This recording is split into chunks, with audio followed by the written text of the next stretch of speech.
In the nation's capital, just a short time ago, the Senate voted to acquit President Trump of 2 charges of impeachment. Natasha Brown joins us from the Satellite Center with the breakdown of the vote and some of the key moments. Natasha? Well, good evening to you. On abuse of power, the vote went 52-48 for acquittal. On obstruction of Congress, the vote was 53-47 for acquittal. Some Republicans say they disapprove of the president's actions to pressure Ukraine to investigate a political rival, but they were not convinced to remove him from office.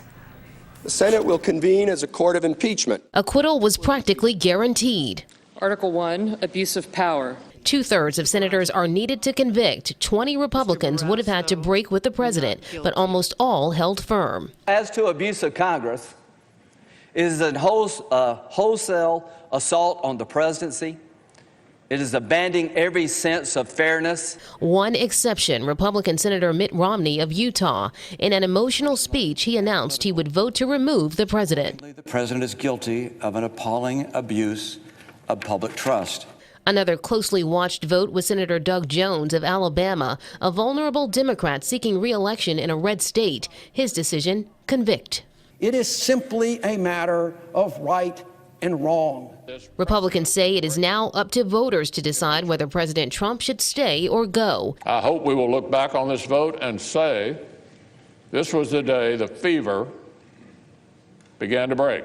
Democrats say that is a dangerous move. They say the Senate has given the president carte blanche to tell foreign nations to interfere. If cheating in an election is acceptable, if everyone is as wicked as the wickedest among us, then the hope for the future is lost. Well, all Democratic senators from our area voted to convict. The one Republican, Senator Pat Toomey of Pennsylvania, voted to acquit the president. Meantime, President Trump tweeted that he will react to his acquittal at noon tomorrow, and you can see that live right here on CBS 3. More details also could come out in the days to come. The House Judiciary Committee indicated it might subpoena former National Security Advisor John Bolton. He offered to testify in the Senate. The Senate voted not to call him. That's the very latest for now. Live in the Sat Center, Natasha Brown, CBS 3 Eyewitness News. All right, Natasha, thank you. And now let's take you live to Center City, where dozens of anti-Trump protesters are protesting the acquittal. This is happening near Philadelphia City Hall. We're told the protesters are upset that the Senate did not allow new witnesses during the impeachment trial.